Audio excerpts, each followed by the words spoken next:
Alright, I want to talk a little bit about when to find a tax pro.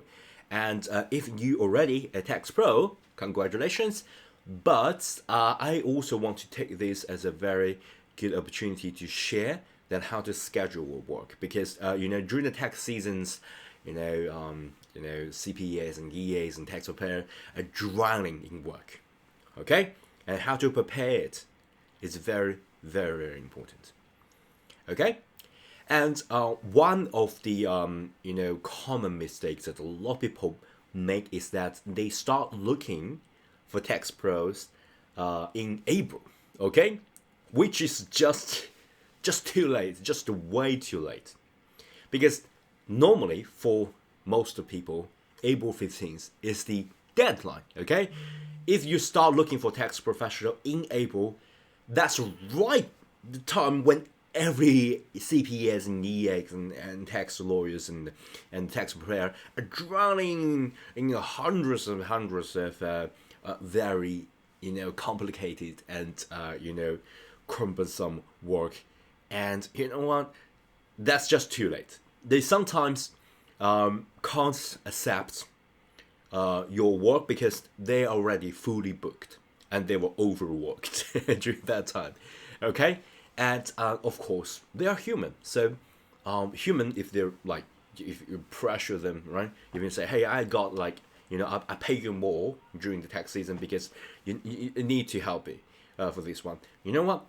They may willing to help you, but they may prone to make mistake because they're just under a lot of pressure as well, a lot of work. Okay, so don't do that. Okay, don't do that.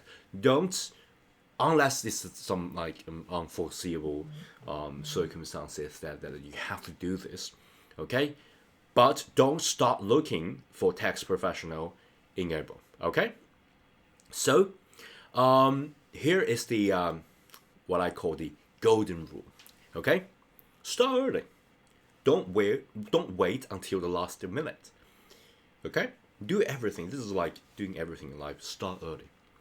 Okay, and I think the best time to find a tax professional is February or early March. Okay, preferably February. Okay, so basically that's the time right after you receive your W-2s and 1099s. Okay, so basically you won't you won't give them a like ample time to review your last year's return because that's very very important and very connected, and of course they need more time to identify new deductions, so that's good for you. Okay, but that do require time. They need to know more about you.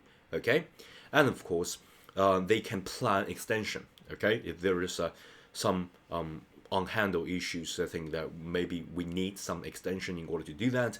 They can plan it ahead. Okay, and of course if there's like a complex form like 5471 5472 8865 or 3520, something like that, a really complex form, and they will need more time to properly handle that because this is really complex. It's not just filling in the number. Okay, there are a lot of work involved. So if you're expert or if you say accomplice, there's don't wait until the very last minute because that may involve a lot of work, and you don't want to raise your money and ask someone to do that in the last minute. And you don't want tax to become an abstract like thing for your business. Okay, so especially if you own companies, okay, you don't want this to say result in something that bite you later. Okay, so you want risk free and worry free to continue to do your work. So just by, it's not like spending more money. Actually, this advice will help you to save money by making the reservation earlier rather than later. Okay, so this is the timeline that I think is most appropriate and most prudent way of doing things. Okay, you don't want to rush anything. So the time starts at January, okay? When you receive the W-2s, okay? You gather your W-2s, and of course, if you're a tax pro, you need to, sometimes you build a connection, you build the rapport with you and your client and all that. It's time to remind them that,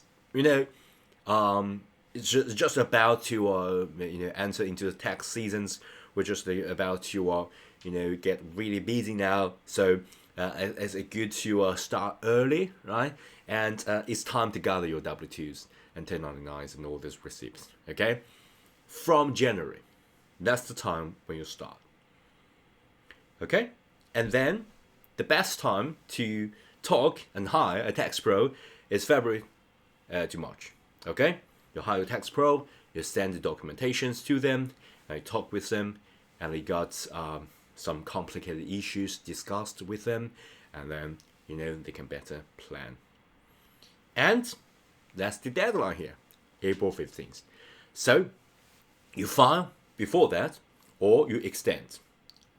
If you extend, this is also a time to pay any tax due. Okay?